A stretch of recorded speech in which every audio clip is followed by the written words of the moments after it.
Okay, I want to, while we're talking about Amazon, ayahuasca. Yes. Psychedelics. Yeah, I'm into this. Okay. Do psychedelics. Yes. And how they tie into These myths. Yeah. in ancient civilization and potentially using the knowledge or experience gained from these psychedelic drugs to maybe build these huge megalithic structures. Yeah.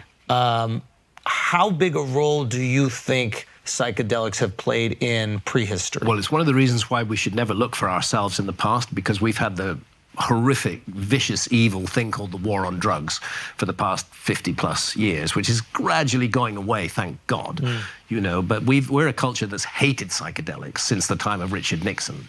And we kind of just assumed that every culture in antiquity also hated psychedelics. No, they didn't.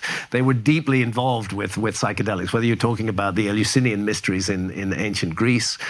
What's that? It was a temple, the Temple of Eleusis. It stands just outside of Athens in Greece, what's left of it. They served up a potion to all the initiates. And the initiates included Sophocles, Pindar, Plato himself. All the great minds of ancient world went to Eleusis. They were given this brew, which was called the kykeon.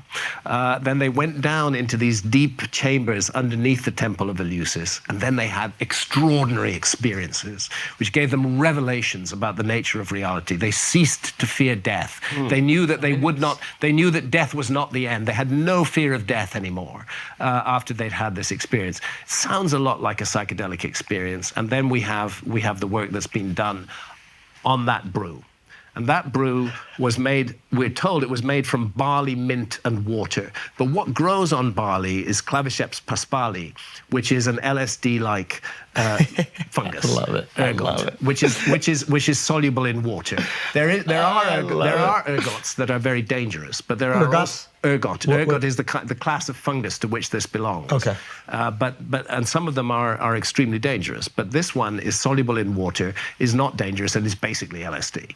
They were drinking LSD in the Temple of Eleusis, and they were having revelations about the meaning of life, and they were creating great philosophy and brilliant ideas at the time. It's, of course, massively connected to this surge of intellectual activity in ancient Greece.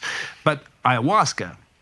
Or even before we get to ayahuasca, what were we discussing earlier? Is the pineal gland that you see represented in like as the pine cone? I saw it when I was in the Vatican. There's this pine cone. There's one at the Vatican. They're pictured in many of the Mesopotamian reliefs that show the seven sages. They're holding a pine cone to somebody's head, you know.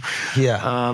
There's a suggestion that the pineal gland, it has been suggested that the pineal gland secretes dimethyltryptamine. DMT. DMT. I think that the more recent work on that suggests it probably doesn't, but that it's a locus for endogenous. All of us have DMT in our bodies. We're all illegal here. Yeah, we're all carriers. We're all carriers. It's a natural brain hormone. Yeah. The exact question of where in the body it's generated, some people think it might be the lungs these days. Wherever it is, it's there, yeah. And the pineal is associated with it in a number of ways, and it's associated. The pineal is the third eye. It was an eye. The pineal was an eye. It still is in some amphibians. That's why it's called the third eye. It has a lens, a cornea, and a retina. We've just evolved out of it. Yeah, it's gone deeper into the brain. It's no longer light sensitive, but it's still arguably the third eye. So the connection of the pineal and DMT is not absolutely clear, but there is likely some connection. Okay, so the idea of us looking for ourselves in the past, we're looking at how people build the pyramids, and we're going, well, you know, we have these cranes. Where are your cranes? Where are your cranes? Yeah. Instead of looking for the things that we are not utilizing, that they may utilize, which are psychedelic drugs, and maybe that gave them access to. It's stupid to use the word powers because I think it kind of dismisses everything, but maybe they give them access to some sort of like otherworldly knowledge that could have helped them create. Well, it's an interesting discussion, actually. Yeah. The interesting thing about psychedelics, one of the many interesting things about psychedelics is for a start, new evidence that's emerging from scientific studies. At last, psychedelics have been taken out of the closet and are being examined for their therapeutic potential. And one of the things that it's very clear that psilocybin definitely does is... That is mushrooms. Mushrooms, Yeah. which is closely related to DMT. It's a kind of orally edible, orally ingestible form of DMT. They promote neuroplasticity. They cause new neurons to grow in the brain. They make us smarter.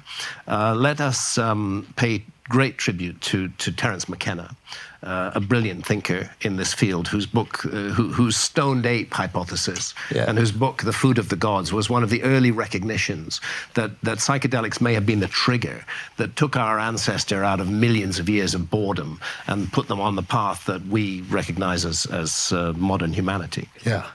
It's a perfectly reasonable thing.